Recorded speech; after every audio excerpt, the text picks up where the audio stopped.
There are many LGBTQ immigrants who come to the United States seeking asylum from their home country due to persecution on the basis of their gender or sexuality. Not all LGBTQ immigrants immigrate because of that sort of discrimination, but that is the group we tend to note the most. There are also people who immigrate for unrelated reasons, but would benefit from a more welcoming space for multicultural LGBTQ people as well. As a quick refresher, a refugee is someone who's fleeing their country of origin because they're at risk of a serious human rights violation and persecution. An asylum seeker is someone who's seeking protection but hasn't yet been granted the legal title of refugee.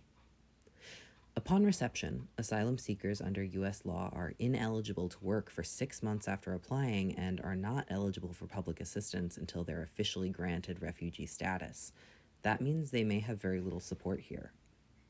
Regardless of if the person is seeking asylum from persecution or is immigrating for an unrelated reason, the U.S. has a poor history when it comes to LGBTQ immigration.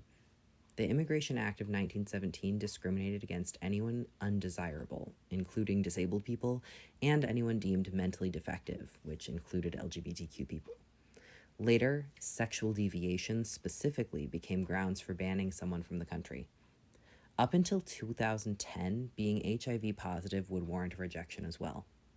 Same-gender couples were only allowed immigration benefits based on their pre-existing marriages in 2013.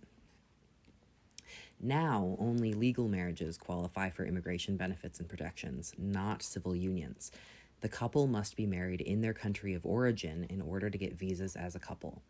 Currently, there are 31 countries with gender-based marriage equality, with many other countries having a civil union option, which does not qualify for immigration benefits, or no alternative at all. That leaves LGBTQ couples with fewer options when it comes to moving their families. Whether someone is escaping a country where their sexuality or gender are vilified, or they're immigrating for another reason, they are entering a country that is by no means fully safe for LGBTQ people, particularly those who are transgender and or undocumented. Citing data from the National Center for Transgender Equality, close to 1 out of every 4 undocumented transgender immigrant reported being physically attacked within the last year. The survey was from 2017, but probably still accurate.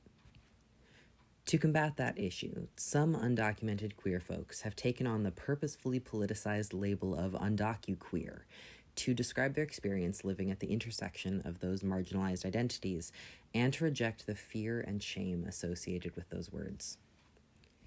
Both LGBTQ rights and immigrant rights campaigns often end up focused on narratives of respectability, attempting to assure cishet white citizens that marginalized people are just like you. Some examples: the white lesbian couple next door with a picket fence and 2 kids, or the dreamer college graduate with perfect English who pulled themselves up by their bootstraps to get their degree. At this point, that narrative only legitimizes colonial, gender, and racial control and establishes distinctions between deserving and undeserving people. Prioritizing assimilation allows for harm to continue against those who are the most vulnerable. There become good immigrants and bad immigrants when most people just want a safe and comfortable place to be themselves. LGBTQ immigrants might feel at risk in both communities from their culture of origin and local LGBTQ groups.